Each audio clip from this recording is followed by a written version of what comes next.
Today is July 29th, and we begin our frontline review. So in terms of news, what's going on? Yesterday, Trump once again said he's disappointed in Putin. And now he's shortening the time frame of his ultimatum from 50 days to just 10, because he already knows the answer. And what is that answer? Well, basically that Putin once again told him to get lost with his ultimatum, and rightly so. Does Trump think these 10 days will change anything? Obviously not. There will be new sanctions. Before we begin, I would sincerely like to ask you to subscribe to the channel. Your subscription helps support its growth. Thank you to everyone who has subscribed. Meanwhile, the fighting continues, and we keep analyzing the situation at the front.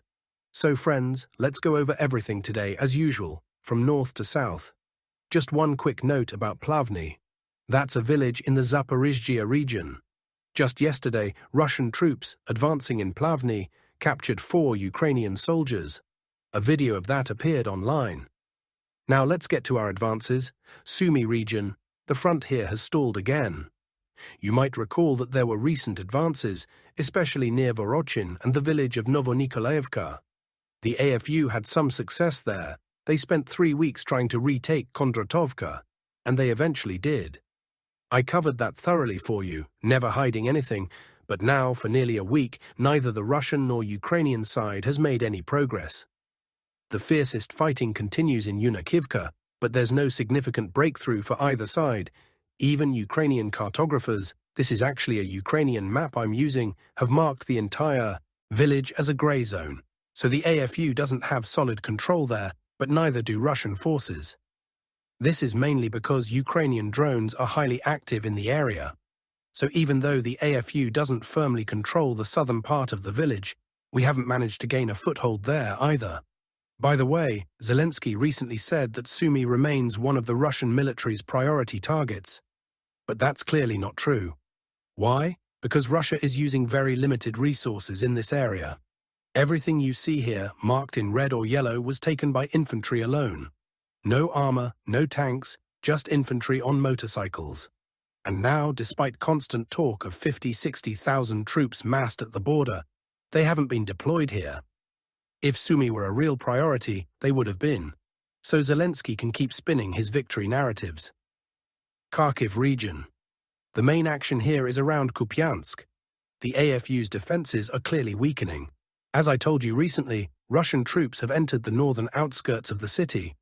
The cartographers haven't updated the map fully yet, but at the very least, this area is a grey zone, if not already under Russian control. At the flanks, Russian forces are pushing south towards Sobolivka to block the right bank part of the city, and westward to push the AFU further away from Kupiansk.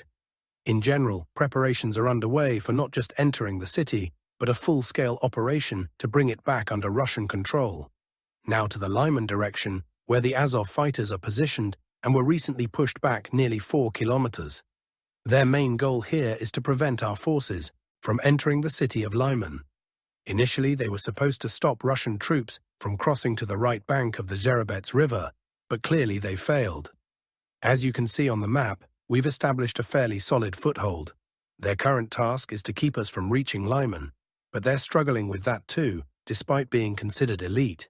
And yes, they are elite, at least in terms of good equipment and supplies compared to other AFU units.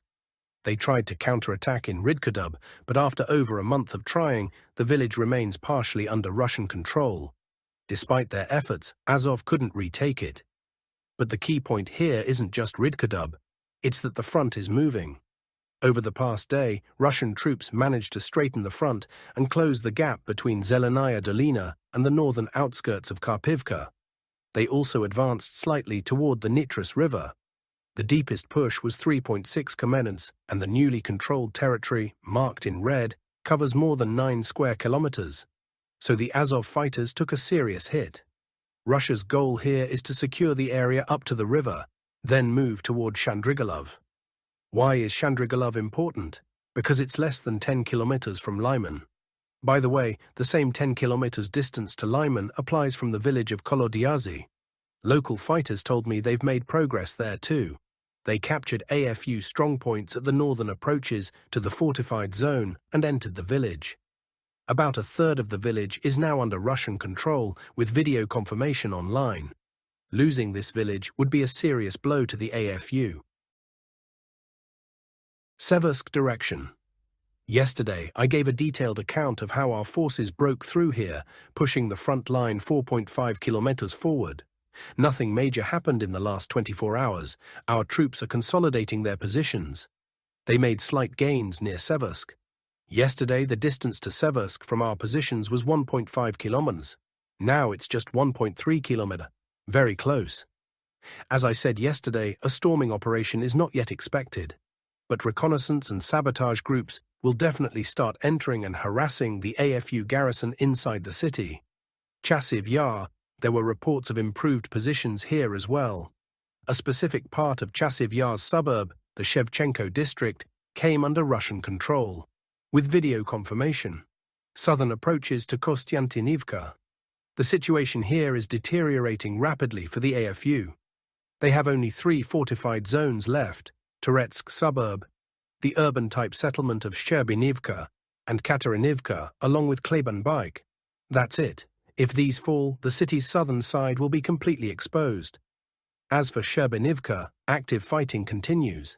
Importantly, Ukrainian military analysts reported that Russian troops attempted to enter Katerinivka. The attempt failed, but it's a clear warning. If they manage to advance from Yablunivka and Oleksandro-Kalinove and seize Katerinivka, then storming Sherbinivka won't even be necessary. The AFU troops there will be completely encircled. So we're closely watching this fast-developing situation. Pokrovsk. Nothing significant to report today, but there was progress, confirmed by objective control footage on the Novopavlivka sector. It's been a while since we had updates from there, but over the last 24 hours, Russian troops advanced 700 meters from Orakov, reaching the Dnipropetrovsk regional border. It may not seem like much, but even a positional improvement is positive. In addition, the large pocket between Horakov and Novokrainka is being gradually cleared. The front here aligns with the regional border. Southern Donetsk region, fighters from the Vostok group cleared a pocket between Zelenopol and Volnopol. It was a small salient, now eliminated. The front advanced 1.5 kilometers back to Zaporizhzhia. As I mentioned earlier, Plavny is currently under active assault. 4 Ukrainian soldiers were captured there over the past day. That's all for today's Frontline update. Now let's turn to politics. Political segment. The crisis caused by the Bankova's attempt to seize control over NABU and SAP has become one of the most severe political defeats of Zelensky's presidency. Not only within Ukrainian society, but also in the Western press, voices are emerging calling for his resignation. For example, The Telegram published an article openly urging Zelensky to step down for the sake of Ukraine's future. According to the resident Telegram channel, the law that dismantled the independence of the anti-corruption bodies, signed despite warnings from Macron and Costa, has become a point of no return. Public pressure, growing protests, and a strong signal from the West forced Zelensky to backtrack. This humiliating maneuver damaged not only his own image, but the government system as a whole. Protests in Kyiv continue, and for the first time since the war began, they are having an effect. The government is giving ground, and the whole country sees it. Zelensky's image as an unshakable leader is collapsing in the eyes of Western capitals. From the US to the UK and the EU, the most problematic figure is now Yermak. According to many